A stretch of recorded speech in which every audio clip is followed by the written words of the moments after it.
What's up, fanboys and fangirls? Welcome to episode number 22 of the Reviewpoint podcast, coming to you from fanboysanonymous.com. I am your host, Tony Mango, and joining me on the panel, I've got Caroline Oliveira. Hello. And Sean Walker. What up, fool?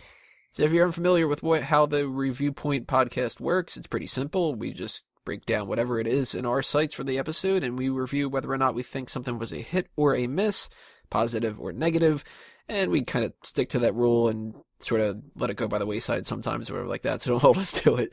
But our target for this edition is going to be Season 1 of Marvel's Jessica Jones television show that just premiered on Netflix 2 days ago when you'll probably be checking this out. We're recording this the 21st, and it came out 3 a.m. on the East Coast on the 20th. So we had a little bit of time that we could binge watch all 13 episodes. I did it pretty much one after another, but I had seen episode 1 at New York Comic Con, so I was able to get a little jump on that and make it easier so I could take a nap midway through, sort of. But how did you guys go about watching this before we start getting into the review stuff? Caroline, what did you do? Did you watch pretty much like one after another after another? Somewhat. I watched as I was doing some work, and then when I started noticing that I was getting drowsy, I stopped, and there was one time I fell asleep during one of the episodes, so I just had to go back and rewatch that. But for the most part, I guess I did it in 2 big chunks. Do you remember what episode you fell asleep at? I think it was episode 10th, I think. I think 10 is maybe the one that I fell asleep at too. It was 10 or 11. One of them was just kind of like... Yeah, it's one of those two. I just crashed. Sean, what did you do? What did I do? I put my fat ass down in my office chair and watched it all through. All 13 episodes in one sitting. No food, no toilet break. No food? Yep. No toilet break? Yep. Look at the priorities. You're like, the toilet break. I'm like, what do you need? I ate so much shit. Well, I didn't eat food. I didn't drink. I just sat there for 13 hours just watching my shit. And trust me, it's shit. Yeah, we're gonna break down why we thought things were like that, but I'm gonna just say right now, Sean, not the biggest fan of this. I'm gonna say that I am not a huge fan like I was with Daredevil, and I'll explain why a little bit later on. But Caroline, what was your overall first impression of this? It was kind of a letdown for me. I don't know if I was expecting a lot of it, but I guess I was, because it's Netflix, and I feel like they have a good track record of putting really impressive work, and this just didn't quite do it for me. Did you see Daredevil? I started. All right, so you don't. All right, you're in for a much better treat with Daredevil. Yeah. Sean, what did you think about Daredevil? I didn't enjoy Daredevil as much as you did. Like, the last episode was probably the best episode. That was so cool. We don't want to spoil too much. No, we won't spoil it, but that was my best. It's okay. I can cover my ears or something. I can unplug my headset for a second. But I mean, when I went into Jessica Jones, I was expecting it to be as good, if not better, than Daredevil, because I thought, hey, they know what they're doing. They know, like, some of the issues that might have been around the Daredevil thing. Now that they know what to fix, they'll fix it. But just not as impressed. I mean, actually, you know what? Before we get into this, I should be specifying about this, too. There are going to be spoilers for Jessica Jones, so if you have not seen that yet, and you don't want to know what happens, make sure that you bookmark this and go watch those 13 episodes and then come back and check us out too, because we will be spoiling Jessica Jones. We're going to kind of ignore Daredevil for now, because you can check out our Daredevil review, because that's been up since, a couple months ago and stuff, but we will be telling you who dies and who doesn't die and all the other stuff, so, don't blame us. But I gotta say, my big issue with this Jessica Jones series was not the subject matter, which a lot of people had problems with. And there's actually some people that were out there, too, that still just thought, oh, I can't get behind a female-driven show. And, I mean, to me, I couldn't have cared any less that she was a female than, that her name was Jessica Jones and it wasn't Rachel Smith or something like that. Like, I don't care. It was just, my problem with it, pacing. I agree. We went through 13 episodes, and I feel like we got enough content that could have filled 5. Yep. Like, I'm looking at the cast list right now. Half of the people that were there didn't need to be there, and if they did, they were there for maybe 2 to 3 episodes worth of material, and then what was the point in keeping them around? And we're going to go person to person and stuff like that, but I'm going to just jump right into my biggest complaint. The incest twins. Oh, yeah, dammy. And I don't care that they are brother and sister. I mean, that's gross, but it's like, what, like, what was the point? Banana bread. I guess. Like, I know they're supposed to be creepy, but why did they need to be creepy? Couldn't they have been a normal couple? Or, like, if you want to go, well, the main reason why they existed is because they wanted to kill off Reuben and make him a sacrificial lamb, kill off Malcolm. You know what? I actually felt that there was going to be a point. Oh, they killed him off. Like, something's gonna happen with his sister. Like, something crazy is gonna happen. Like, it's gonna blow up when she finds out. Like, something. And nothing happened. Yeah, anything would have been better.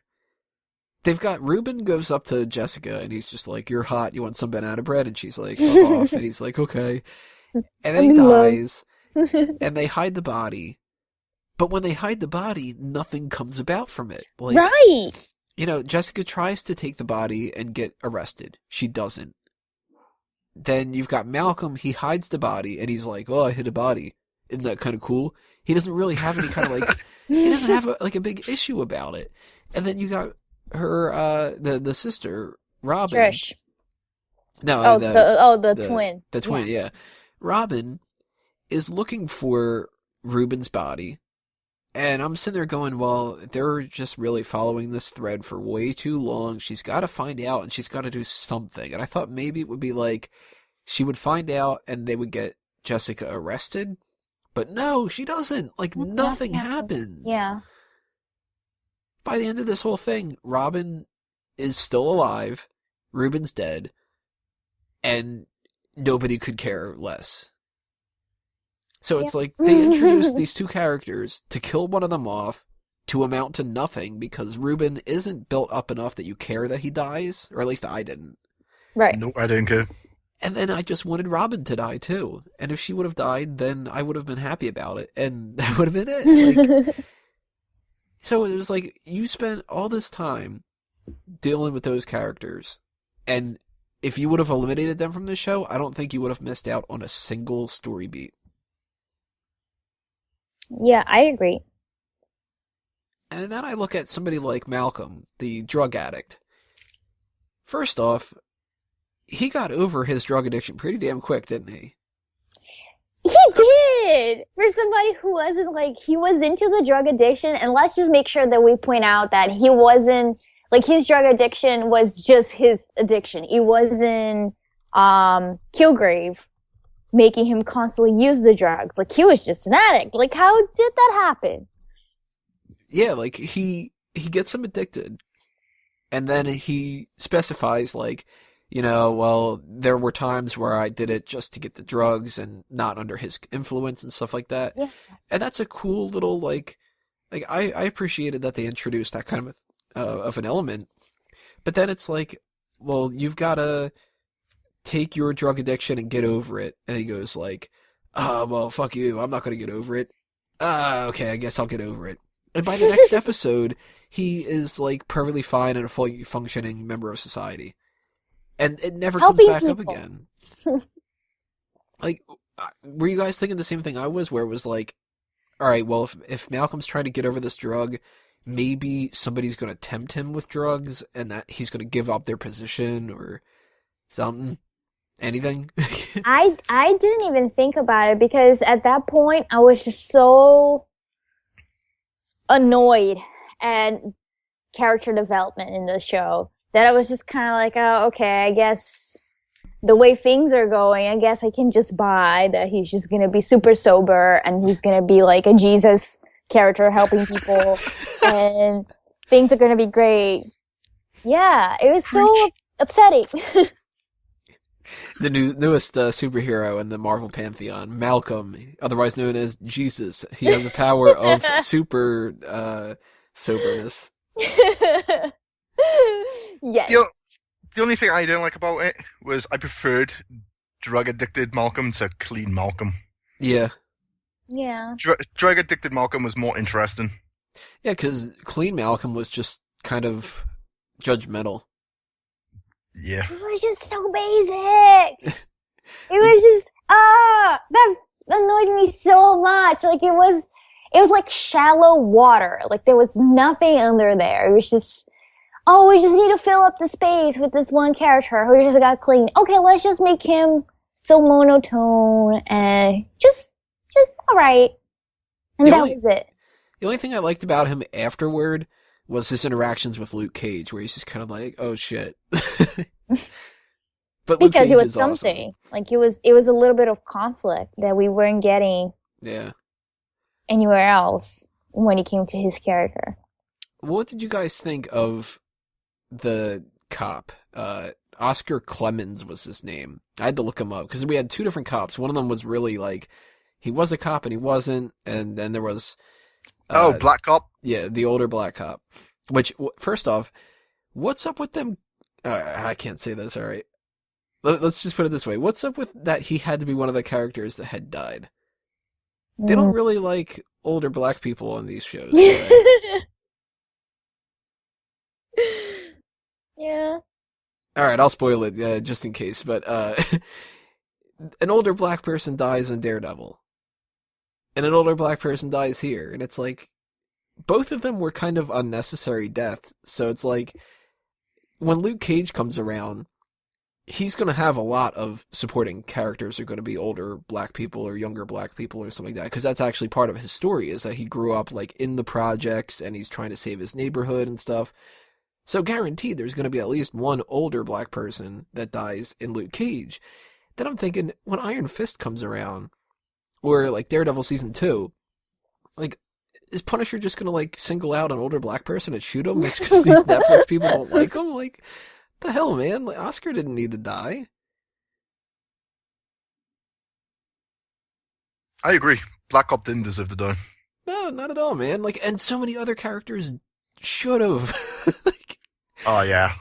Like, they should have killed off the incest twins, and they should have killed off Trisha's mom. God, I hated that character too. Trisha's mom was only in it for like 2 episodes, though. Yeah, but what was the point in her whole backstory? Like, I liked Trish. She was okay. You mean Patsy? Yeah, Patsy. But that whole backstory was unnecessary. You know, like, I think the whole thing that they were trying to build up to was just that Jessica stood up for her. Jessica could have stood up to her in the one flashback, and that could have been it, instead of focusing on, like, Patsy's got this whole big career that happened, and her mom was abusive and whatever. Like, we didn't need to know that much about Trish. All right. Did you guys like Trish, though? Like, no. You didn't like Trish at all? Oh my god, she was so annoying to me. When I kind of was like, the only point that I was interested in her character was when we first got introduced to her and we saw that her apartment was all decked out in security stuff, and she was like training to protect herself. I was like, okay, this could be an interesting character. I'm kind of digging this. But then she just flatlined. She got needy really fast. Yeah, just, oh my god. Go away. I didn't know this until after I started watching it or whatever. Apparently she's a character from the comics. She's Hellcat, who is just like this superhero person who, like, a kind of a nobody, but then again, Jessica Jones is sort of a nobody, so that's why they can use those characters. But I never read the books that this is based off of. I know a little bit about them, and, you know, there's references to, like, different Marvel stuff or whatever, but apparently in the books, it's Captain Marvel who is the best friend, but they can't use her because they got a movie that they're going to be doing, and they haven't cast her yet, so it's a big problem and stuff, but instead of making it that, I think that they picked a decent enough character to replace her with, because I sort of liked the sisterhood between the two of them. I'll defend Trish. I mean, I feel like there's a difference between their relationship and that energy going between them and just her character. Yeah, Because that's I didn't mind their friendship. It's kind of refreshing whenever we see TV shows like two good-looking women actually getting along and not being catty to each other. Yeah, that's true. I mean, there wasn't any times where they were bitching to each other and it was about, like, over a guy. Right. It was never like that. Like, the only times they kind of argue was more because Trish wanted Jessica to be safe, and which is valid for a true friendship. So that I appreciate. I like that they weren't like, oh my god, like you totally like him. Oh, like that part that Trish meets Luke. Like, that could have gone, like, really badly if they wanted to play, like, two girls just being like, oh my god, he's so hot! Oh, he likes you! No, he doesn't! So yeah, that I appreciate, but her character itself, so boring. Oh. You know what bugged me the most about this bird as well? In Transformers, she had an Australian accent. Is she actually Australian or is she not? Because I don't know for sure. I think she is. Yeah, Australian. she is actually Australian, yeah. She's so hot. She should have kept the Australian accent. With or without the Make it accent. more interesting. No, I guess they just wanted to have, like, one foreigner, and he had to be bad in this. Yeah. Well, we only did have the one. Kilgrave was the only one with an accent, I think. Yeah. Which made no sense because his parents were full-on English and he was Scottish. Oh, really? I couldn't tell. I can't even tell that. Sorry, Sean. They all live in London. What did you guys think about Hope? She a hit or a miss? Miss, definitely. Glad she died. Took too long for her to die, though. But I'm glad she's died. Do you go with a miss too? Yeah, I mean, it was. I don't care. I didn't care about her at all. See, I thought if they would have tightened everything up, she could have been a really good character. But they went too far at the beginning to deal with her, and then they dropped off the face of the earth, and then when she came back into it, then she gets killed off, and it's like, it doesn't matter. Like, if they would have made this a tighter story, I think that her character would have had a whole lot more impact. And then I would have maybe cared that she died. Because really, when she did die, and, you know, I'm supposed to feel bad about it, and Jessica's like, no, like, trying to save her and stuff, and Hope brings up the point, well, now you can kill Kilgrave. I was just like, you goddamn right, now she can go kill him. I'm happy. Like, and I shouldn't be happy. To me, she was also so unlikable when she was in prison. Like, I wanted to feel some sort of sympathy for her. Like, this girl, oh my gosh, she was just too bitchy. This crazy guy, made her kill her parents, and she's just like, whatever, like, you're not gonna help me, whatever, you're not gonna save me. And it's kind of like, bitch, like, I'm trying to like you, like, you're in a very vulnerable position, like, be vulnerable. Like, what's wrong with that? Mm-hmm. I guess, I don't know, I guess they made the mistake of trying to make her strong when she should have been a wreck.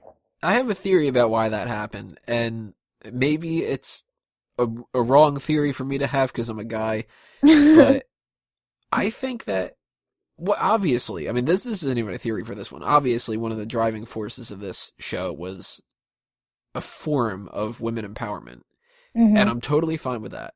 I mean, that's why I said at the beginning of this, I did not care whatsoever that Jessica Jones was the headliner of this. Jessica Jones, I thought, was actually a great character, but I think there was an overcompensation in this about trying to make sure that no woman ever looks like they're in any kind of need. I agree. Like, we've got Jessica Jones, who, like I said, I loved the character. I thought that she was great. Kristen Ritter was able to pull off being, like, a total bitch, but I liked her instead of hating her. And she doesn't look like she's in need, like, at any time. And if she does look like she's in need, that's because, holy shit, she does need help. You know, she's not like a Mary Sue. But Trish, she's beautiful, rich, smart, and she can fight for herself. And she's nice, too. And she's nice, yeah. Then you've got her mom. Her mom is a good-looking, successful, powerful type of person. Bad person, but her mom doesn't, like, even when she's threatened by Jessica Jones, who can kill her with ease, her mom's still putting up a fight.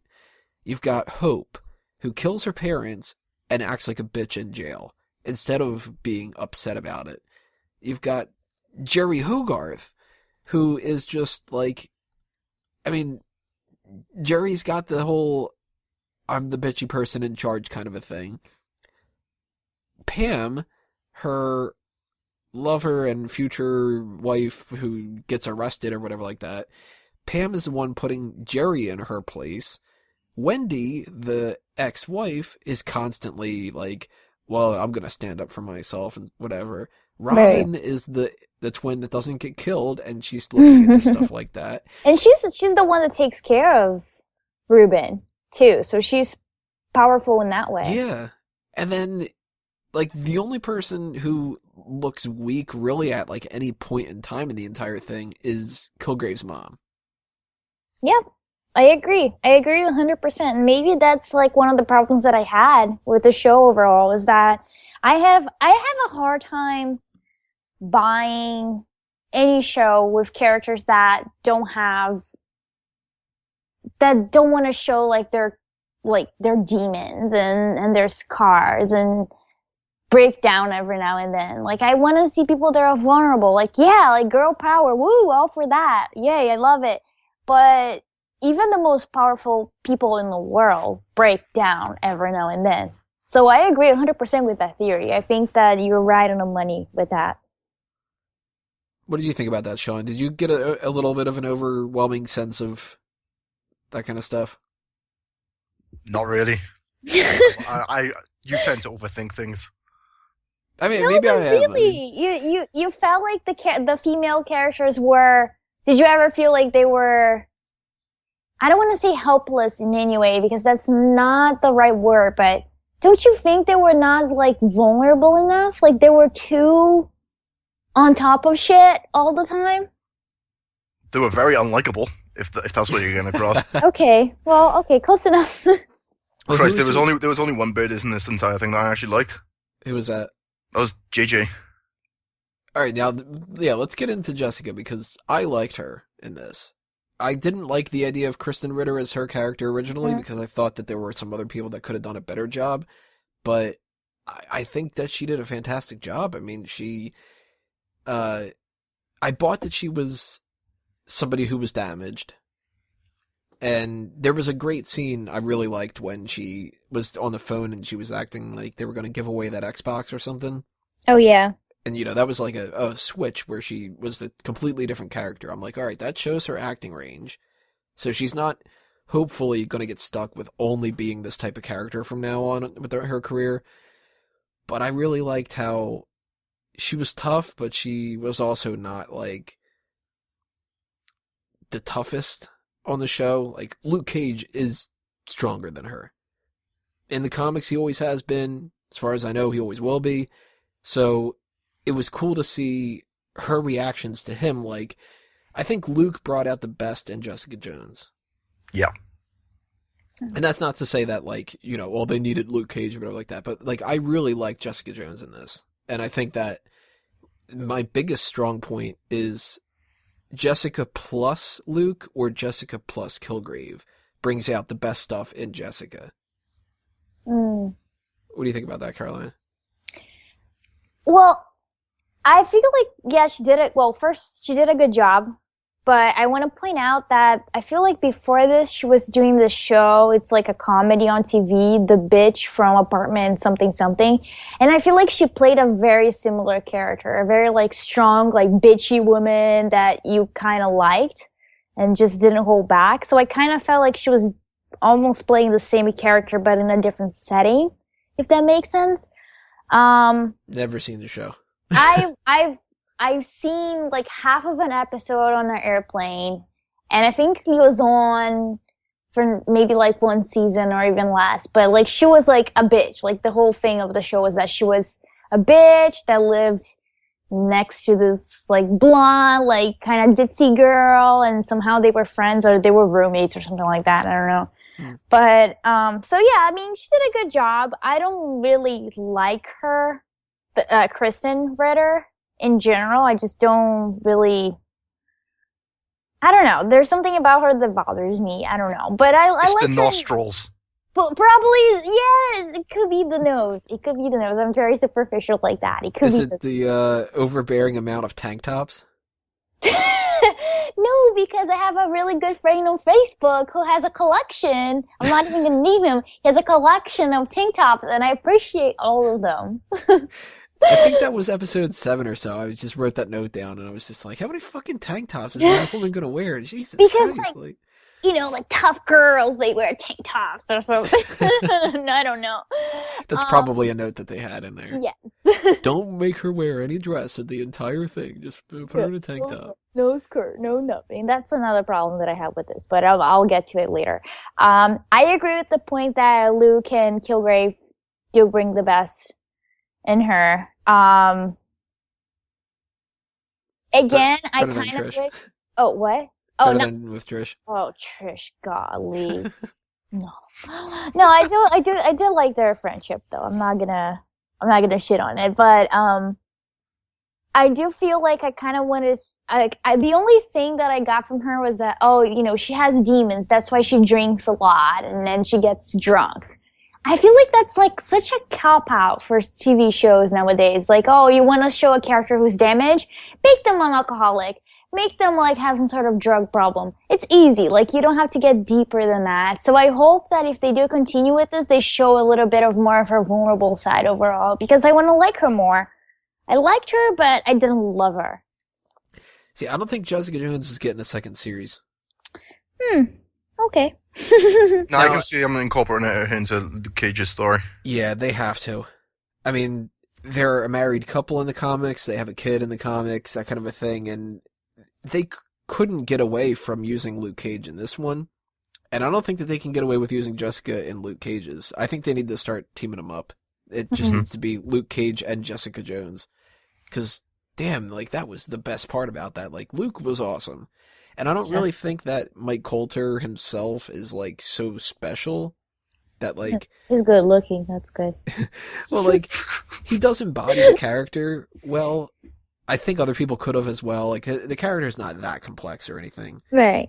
But I dug him. Like, I thought he was cool. I liked how, for a difference, Jessica was, like, the damaged one and Luke Cage was kind of, like, the moral high ground. Mm-hmm. So I liked that. I thought that was kind of cool. Did you guys like Luke, or was he more on the miss side? Total hit for me. I love Luke Cage. He was the best part in this fucking series. That scene where they're fighting in the bar. Yeah. Fucking hilarious. The dude breaks the glass over and he's like, you're drunk, go home. Doing nothing, like, he's just there, swinging his arms about. Doesn't give a shit. But with Jessica's struggles, he's just like, yeah, this is fucking piss. Loved it. Good actor Well, as I well. liked him for obvious reasons. Like, he was just a nice piece of chocolate to look at. And he was shirtless in some episodes, so that's cool.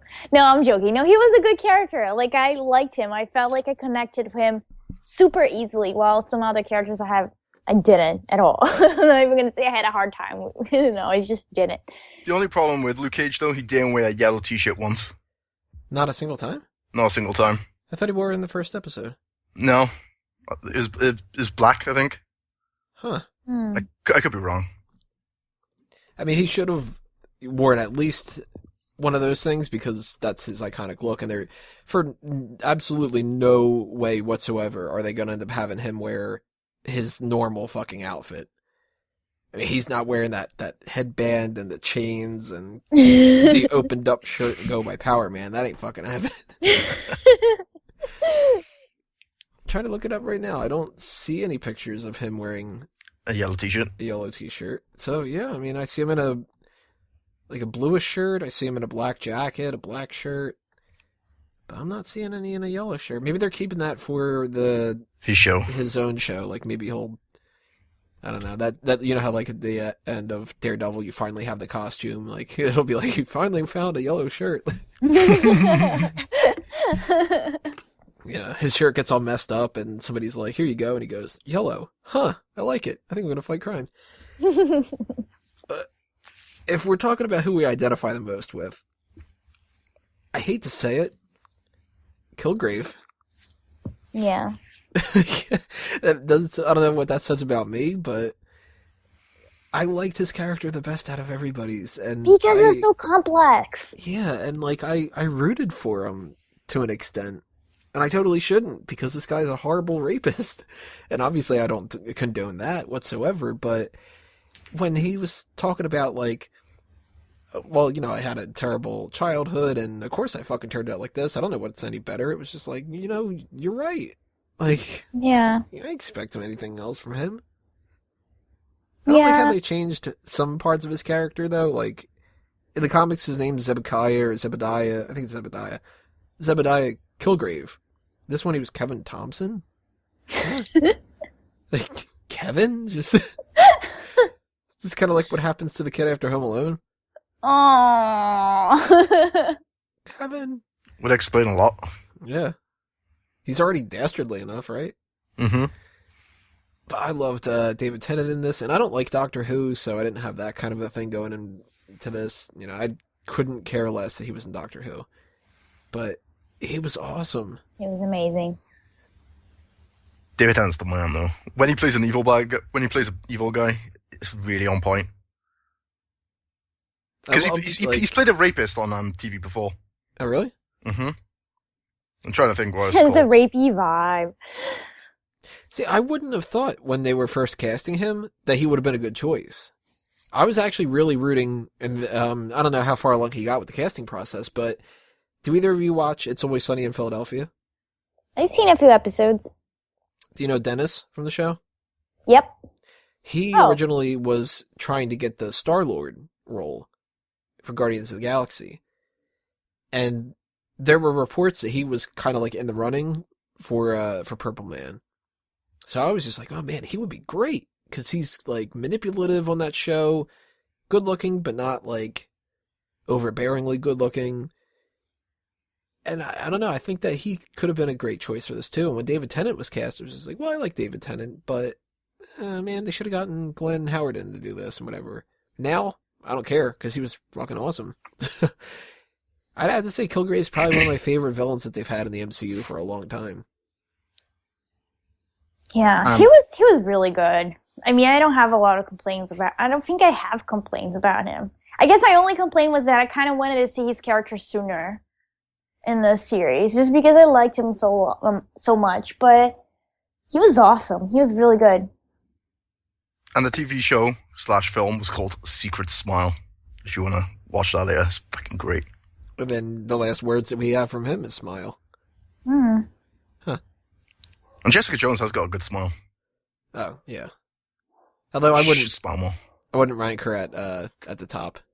If we're gonna be going through the whole list and, you know, saying who's the best looking and all that other stuff. No, she's great looking, but, you know. She's not the best looking. She got a good smile. Yeah. That's what I'm saying. Like, funny enough about that smile thing, I really liked that because I had just watched 13 episodes of her scowling the whole goddamn time. And it was like, oh god, we'll get a little bit of a break. Seeing her in the yellow dress was off-putting, though. The yellow dress. Oh, the flashback thing? Flashback, yeah. Really? Mm-hmm. Well, she was supposed to be, like, different then, you know? But also, top-notch to the makeup artists on the younger Jessica Jones, because she had exactly the same nostrils as older Jessica Jones. That girl, whoever played the young Jessica, that's another one of my notes that I had written down. She was great. Like, she copied her mannerisms and everything. Yeah, she was good. Great, it's too much, Tony. What's that? Great, I think it's like a little bit too much. Oh, I thought that she was fantastic. I thought she was pretty good. Like, that stood out to me as like, wow, they could have gotten like, you know, a younger Kristen Ritter kind of thing. Like, I mean, from what she was dealing with, like, she didn't have too much to, you know, win an Emmy or anything like that. But as far as like younger characters and stuff like that go, usually they end up falling by the wayside. And I don't get the impression that they're actually supposed to be the same person. They either look different or they like, they do their own thing, and then you're supposed to be like, well, they grow up into that person? I don't see it. But she looked like she was actually the same character. She acted like it, had the same voice and everything. I thought that was fucking awesome. Big hit. Who do we now talk about when it came to the characters? Will Simpson, who apparently is also Frank Simpson from the comics, who is Nuke. Oh, Nuke, yeah. Yeah. Mm. I wanted them to develop him more. And Oh, yeah. like, what was up with the pills? Exactly. Oh my God, thank you. I thought they were going to do a better job with that. I'm like, okay, like blue, red, and white. That's so symbolic. Like, what's going to happen? You'll probably find out in the season 2 when they go through the HGP or whatever. What was it? HGE? HGI? IGE? I don't know. It's something stupid. ICP? CNN? ISIS? The only thing I can think of is maybe what they're trying to do here, because there's a couple threads that were dropped in Daredevil, like Black Sun. Maybe what they're doing here is they're trying to build up a big conspiracy that's going to happen with the Defenders. And the red, white, and blue pills have something to do with that, but already we've got Black Sun, the Hand, what was the name of that thing? The Steel Serpent. And now we have red, white, and blue. We've got whoever was doing the testing for Kilgrave. A lot of stuff's happening that we're not getting much of an indication for. And it's going to go one way or another. Either we're going to get this big, like, this is all the stuff that's been happening and built up to the Defenders, or they're going to do what they did in this show, where they were just kind of like, meh, we don't care about that anymore. Because a lot of subplots just got dropped. Yeah. And it's not like they didn't have time or space to put those subplots. It's just... Yeah, because they could have gotten rid of a couple characters and they could have filled it in more. Like, I'll tell you another thing that I really, really disliked about this. What was the point in the divorce story? Fuck knows. I don't know, but Scratch my Sean own and eyes I out for that were part. talking about it. Sean was so upset about it. It pissed me off. Like uncontrollably. I was assuming very early on, okay, the divorce is going to be messy. Something's going to happen where Jerry is selfish and that gets in the way. Again, the same thing with Hope and the same thing with Malcolm trying to get the drugs and the same thing with Robin and the dead body. They presented all these options that could have gone wrong. And, like, it builds to the final thing where it's like she lets... she doesn't even really let him go necessarily. She cuts the cord for them to not be able to electrocute. But she could have just been influenced to do that. Like, I look at this and I kind of go, well, maybe the writers here thought that they needed to do a whole lot extra work than they really needed to do. Like, nobody read the script and went, what's this divorce thing building up to? And then they went, oh, okay, well, there's going to be this part where she cuts the cord so they don't electrocute them. So we have to set up, like, 2 whole episodes worth of material for her to do that one little thing. No, you don't. All you gotta do is have her, like, I don't know, she's curious, so she goes into the room with them. There you go, I just saved you 40 minutes worth of shit. Because they built them up, and it was like, Pam's a bitch, Wendy's a bitch, Jaren's a bitch, so I don't want to deal with either 3 of them. Like, I couldn't root for a single one of them to have a happy ending. And again, it's that problem that it's almost like the 3 of them were the same character in a way. Yeah. They just, like, changed professions. Yeah, one of them was a doctor, one was a lawyer, and the other one was a secretary. Yeah, exactly. And it's just kind of like if you want to put a subplot that is going to take up that much time, let us like at least one of the characters in it. Like, don't make them all bitches. It's just, especially, the lawyer lady, Hogarth. She was in the show for a while. I feel like if she wasn't there in every single episode, she was really close to it. Like 10 episodes. That's a lot. Like, and she was just so not only unlikable, but so bland. Like, if you're gonna go with the unlikable route, like, make her really unlikable. Yeah, make her like such a bitch that even Jessica looks great compared to her. Yeah, exactly. And she could. And I mean, and Carrie Ann Moss, she's an amazing actor. So it's not like she doesn't have the range to do that. It's just like bad writing. I'm not the biggest fan. Well, she looks like my mom, so I like her. That's the reason why, right? Yes. No, but she is. She's a good actor. She was alright in The Matrix. The Matrix to me is kind of blah. I'll say it. Overrated. The first one was good. The other two were shit. I'll agree. But her character in the comics is actually a man. And that was another thing where it's like they did the gender bending thing. I'm totally cool with that. You know, we don't need to have Punisher, Daredevil, Luke Cage, Iron Fist, and Jaren Hogarth, and Ben Urich, and, like, you know, eventually you're going to get to the point where you go, holy shit, Jessica's the only woman? So I like the idea that Jaren's a man. Jaren's not a man anymore. But, damn, they just did not need to give her this subplot. You know They what? could have just made her bitchy about the Hope thing, and that could have been it. You know what confused me about this whole thing? Was the fact that Hogarth was texting Kilgrave the entire time. That's who she was texting? Yeah.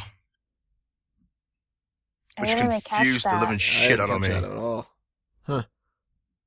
How was he texting her? Like, There was one scene, I think it was on when they were in Jessica Jones's family house. He was on his phone, and then it cut to Hogarth texting, and then it cut back to David Tennant back on his phone. So I'm assuming they were texting each other.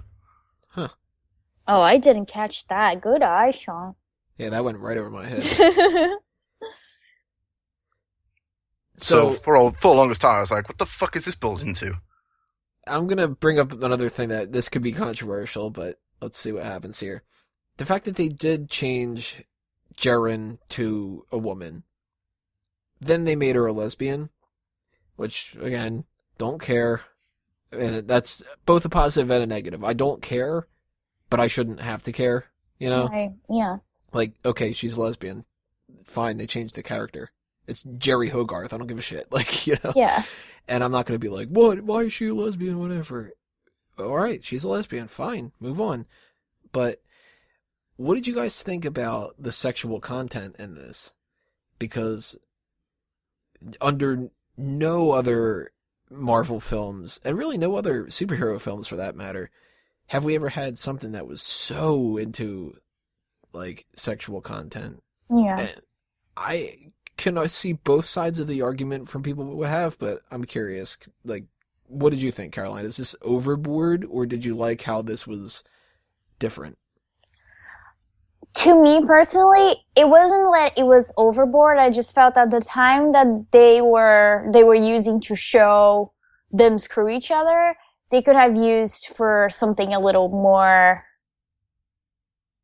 plot driven, like something that would forward the story a little bit more or deepen the characters. Like, I just kind of felt like they had that chunk of time in the script that they didn't really know what to do with it. Let's just make them screw each other, like, furiously. Yeah, sure, that sounds fantastic. And I feel like in a way it was just done to make the show, like, edgier. And I got the feeling that True Blood used to give me, which is just like, oh, let's just, like, put sex so that it's risque. Yeah, I can see it. I have nothing against it. I mean, God knows that I look for weird ass porn involving food when I have nothing to do.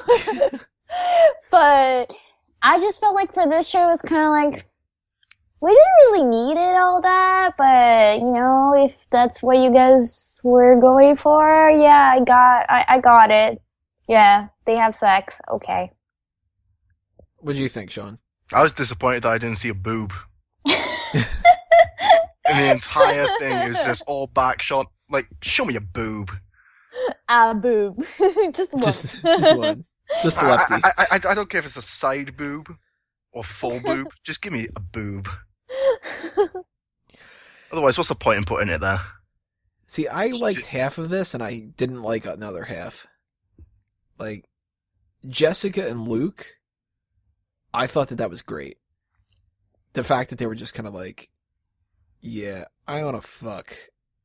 And then they did. Like, because there's always this, like, precedent that when you have any kind of sex scene, any kind of movie or whatever like that, you gotta mask it. It's gotta be, like, sensual music, and it's all in slow motion, and everybody just grips the sheets, and it's like, that's not fucking real. Like, come on. So this was good that it was like, I mean, when we went to go see it at New York Comic Con, we're in a room full of thousands of people, and the first scene that they have sex in, first episode, he says, like, I don't think you can handle it, and she's like, oh, I can, and whatever, and then everybody cracked the fuck up, because that was hilarious, But as much as I like that, again, I'm going to have to argue, we didn't need to have the incest twins.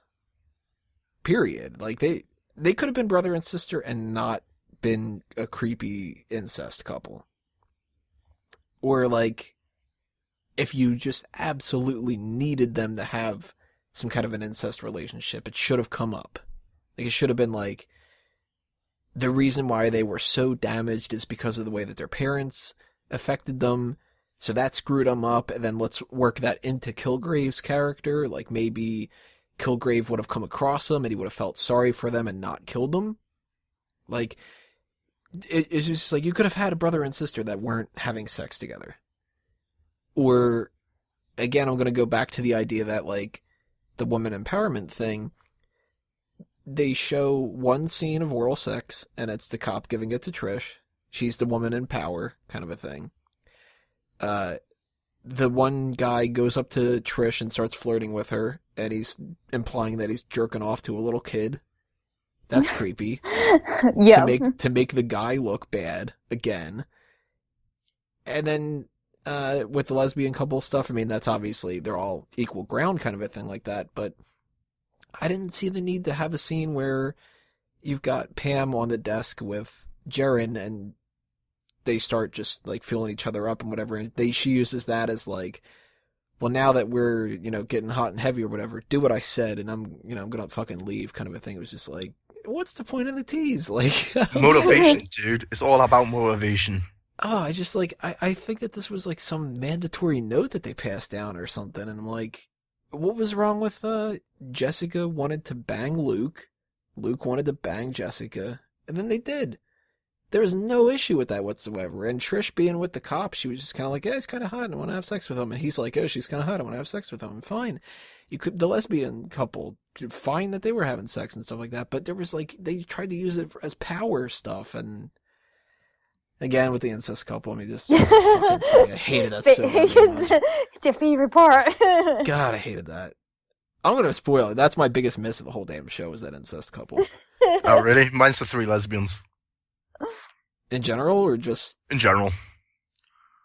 Show like could have done so much better without them 3. Just if they would have kept Jaren and not done the divorce thing. Right? Yeah. So I'm going to bring out some other little things here that stood out to me. We usually go special effects, music, like that kind of stuff, but it's a little harder for a 13-episode show than it is for a movie, because we can't go, yeah, the one music and the one scene and the one episode or the one thing. Like, that's kind of crazy. But what did you guys think of the action? Very Smallville-ish. And by that... I didn't even think about that, but you're right. I mean, like, Jessica Jones just always threw someone. She never actually physically punched someone, apart from that black chick in the beginning of the show. Honors? Yeah. Well, she punched people. She punched them in the bar, and she kind of couldn't punch a lot of people. Most of the time, then, like 95% of the show, she was throwing people. That's a good point. See, what bugged me about this, I wrote it up in my little Making the Grade review. We didn't get much action, which I was fine with, because it's a detective show. It's not supposed to be like the Avengers. But how many times did they need to show her break a lock? And how many times did she need to jump off the screen? Did you pick up on that too? I didn't, but now I did. She broke 2 locks in the hospital, right? 2 in the hospital. She broke the lock that went into the weed warehouse. The warehouse, yeah. She broke something when she was around Luke Cage. I can't remember what it was. Oh, that one where she was after that lady that had hired her that was like shooting the mannequins. Oh yeah, Yeah, there was that one too. So it was just like that was their big thing that they wanted to keep showing was like she's got powers. Look, she can break a lock and Oh, that she's lock strong. and that lock. It was like, I fucking get it. She breaks locks. God She also damn it. broke the lock into her apartment as well. Yeah, she did that too. I mean, granted, it's New York City, so there are locks everywhere. Maybe they just went with that.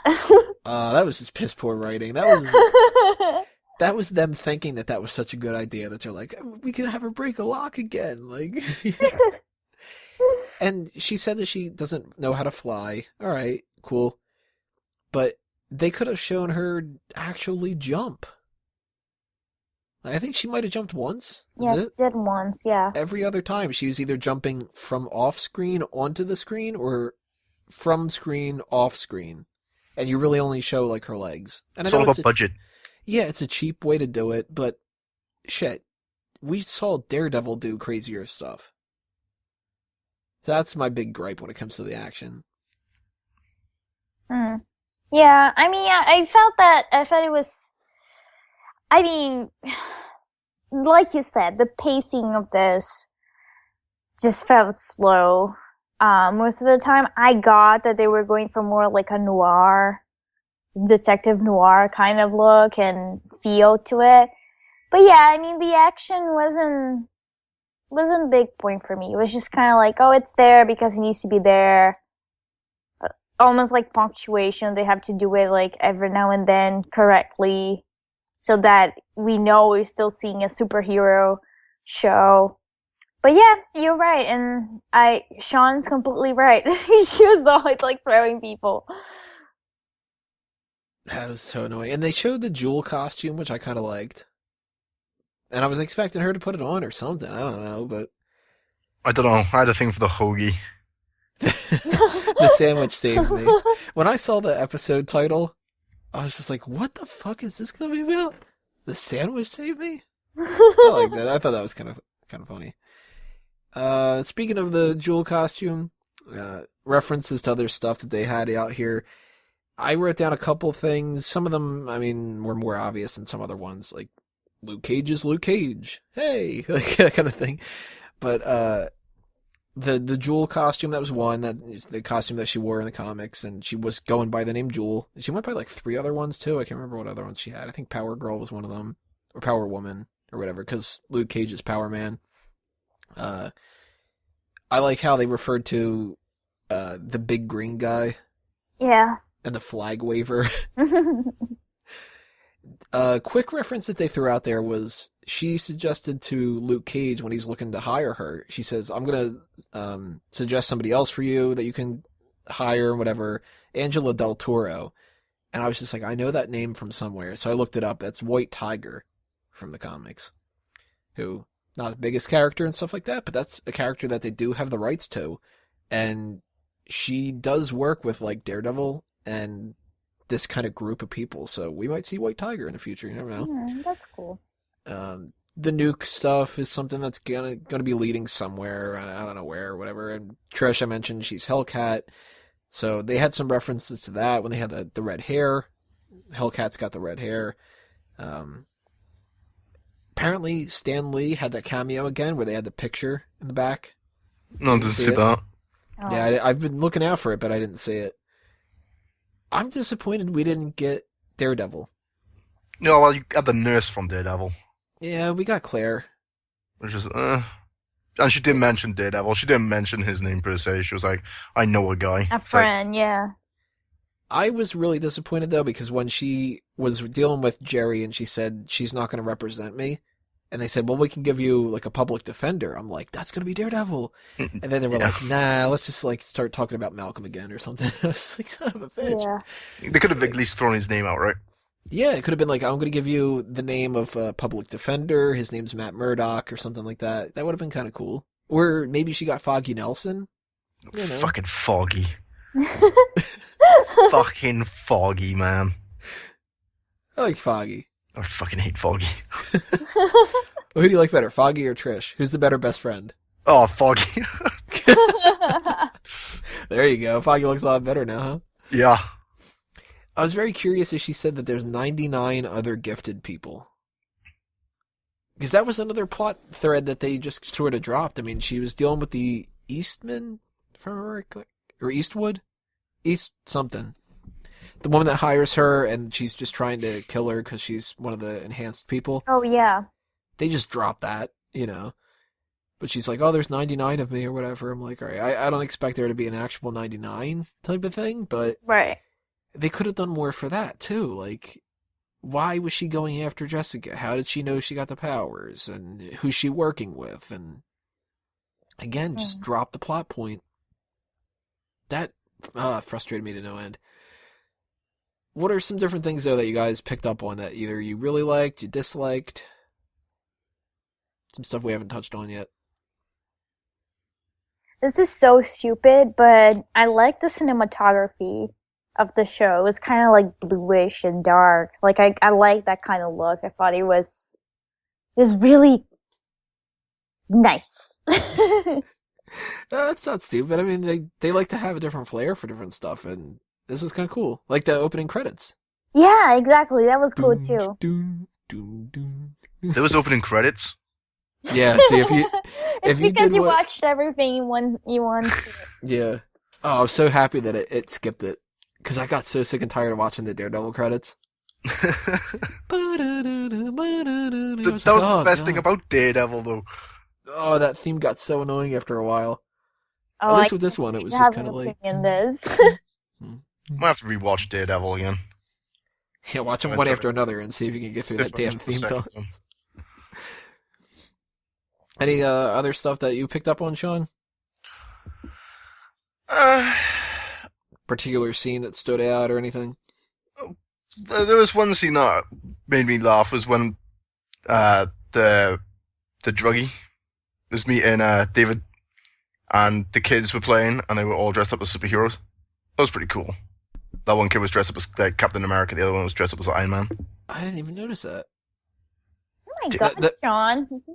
Yeah, Sean picking out all this kind of shit. Yeah. And the kid had like the smallest Captain America shield in the world. It was so fucking funny.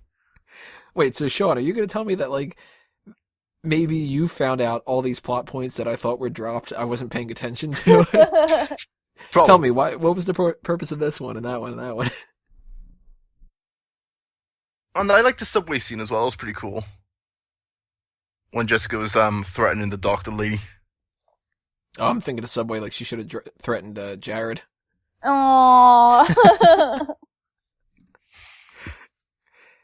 That was a good scene. The whole, like, you gotta sign the paper thing. Yeah, and she didn't sign it. It was pretty boss. I would have signed it. I'm gonna fucking eat no train. Hell no. Oh, I'm glad that the dogs were okay. Oh, and Luke says, Yeah. yeah they're okay. I don't hate dogs. I gotta say my biggest hit, I already said my biggest miss, that goddamn incest twins. The biggest hit that I had, I loved the episode where Kilgrave had her hostage, and they were trying to figure out if he could be a good guy. Yeah, that one was probably my favorite too. That was the same episode. Was that the same episode that we get to see the video of him when he was young, or was that the one following? Yeah, yeah. I love that part too. That needle going through the back of his head. It was cool. See, my favorite episode was the one where they were in the hospital with Luke Cage being unconscious. That was my favorite episode. Was that a good enough reason to knock him out, the shotgun? I would say so. I mean, like, he does have bulletproof skin, so it's a good thing that, you know, he didn't die. But yeah, but the force of a shotgun right to the skull must rattle your brain somewhat. So, you know, being knocked out from the force alone. They got to get him out somehow, right? Mm-hmm. Yeah. Although it was disappointing when he decided to just kind of take off for a couple episodes. Yeah, I agree with that. He lost his bar. What do you expect was going to happen? He's got to take over that bar that they kept going to in Daredevil, man. That'd be amazing. I can't remember the name of that. I think it's like, oh, I'm not even gonna guess. I'm totally wrong. I'm sure. I think it's like Jolene's or something. Jolene's, yeah. Um, It's the it, fat lady is called Jolene, yeah. Now it's pissing me off, and I got to figure it out. It's Josie's. Josie's, yeah. Same It thing. wasn't that far off. It wasn't like Beth's or something. So, what do you think when it comes to the future of this? I mean, Daredevil's got season 2, and Jessica Jones seems to be doing all right when it comes to the public perception. I mean, I'm not hearing a bunch of people rave about it as much as Daredevil, but I'm also not hearing a bunch of people bitch and complain. I mean, we mostly complained in this one, but I'm not hearing like a big, like, "Whoa, this is the worst thing ever," because it wasn't. I mean, No, I've seen worse. yeah, Oh, yeah. it's the type of thing where I'm more disappointed than I am mad.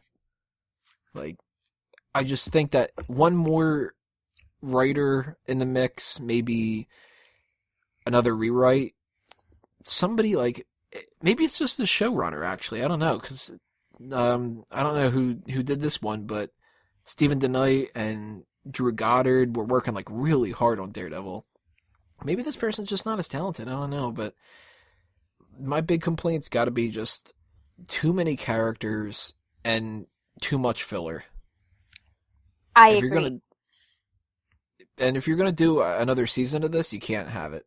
Like, I think we're gonna need to get Luke Cage and Jessica Jones together, if they even get their own thing. But you guys interested in seeing Jessica by herself? Do you want Luke and Jessica together, or do you just want these two to, I don't know, just kind of wait for the Defenders?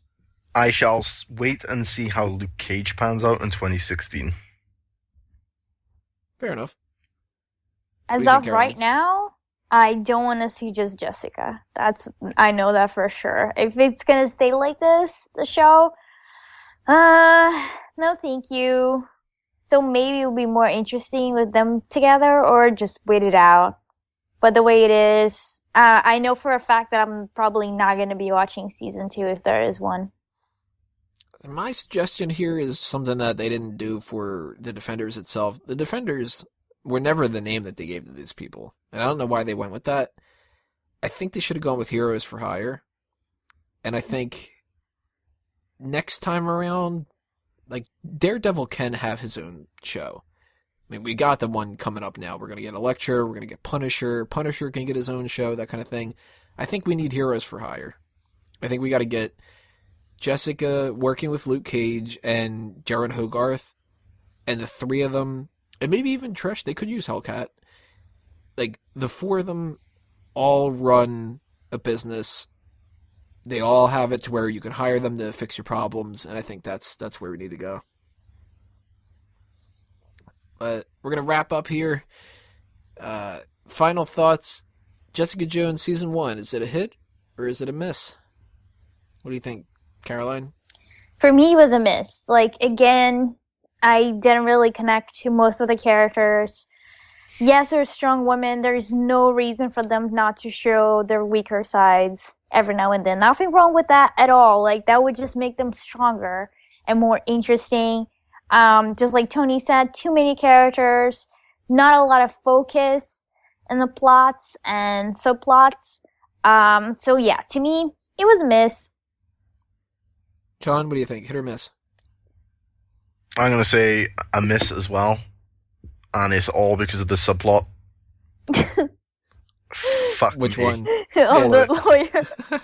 All of it. I think it was alright, like, for the first 4 episodes. I was really enjoying it for the first 4 episodes, and I just dragged on and on and on, and it just felt like it was no end in sight. And in the end, I started headbutting my table. Because it went on and on and on with this fucking divorce, dude. Yeah. I can't give a hit to 60% of the show. So by default, I kind of have to give it a miss. But it's a weak miss, and it's because, man, I mean, like, this the main story was so good. and Jessica was good, and Kilgrave was good, and Luke Cage was good, and I didn't mind Trish, and Jaren could have been great if they wouldn't have given her that divorce thing. And Malcolm would have been an okay supporting character, and Hope could have been a good supporting character. But they dragged out these characters too much, and I think that this is a show where, like, they committed to 13 episodes, and they could have done an amazing 6-episode show. That other 6, man, they didn't need it. So, I mean, I would give it a recommendation. I think that people should check it out, and I think that at the very least they should check it out because it's something a little bit different. Like, you know, the people that are getting a little bit burnt out on the superhero stuff, watch this one, and, you know, it kind of refreshes you a little bit, because after watching this, where nothing fucking happens for a lot of it, when we see the next thing that's coming out, which is Captain America Civil War, holy shit, we're going to be so much more appreciative. And I think Daredevil Season 2, we're going to get a lot more action, we're going to get a lot more focused of a story, and it's just going to be better. And maybe by the time Luke Cage comes around, Jessica is going to be, like, one of the highlights of that, because she'll be like a fireball in the middle of nowhere kind of a thing. Like, there's a lot of potential here. I just think that they didn't live up to it. So, that's what we think about Jessica Jones. Tell us what you guys think in the comments below. If certain things a hit or a miss, and you disagree with us, explain why. You know, we're not by default right, but if you think that the incest thing's good, you're wrong. Last thing we have to do for this episode, though, we have to go around, give some plugs out to anything that we want you guys to check out, some other projects we're working on, stuff like that. So, Sean, anything you want to promote? Premier Pals episode 6 over on the YouTube, which is youtube.com/Shaughnessy1989. And we've also got a Facebook, which is facebook.com/Premier Pals. Twitter, which is Twitter. It's one of the Facebook ones. Twitter.com/Premier Pals. Caroline, any plugs? Sure. Check out my website, creepycaroline.bigcartel.com, and Fanboys Anonymous.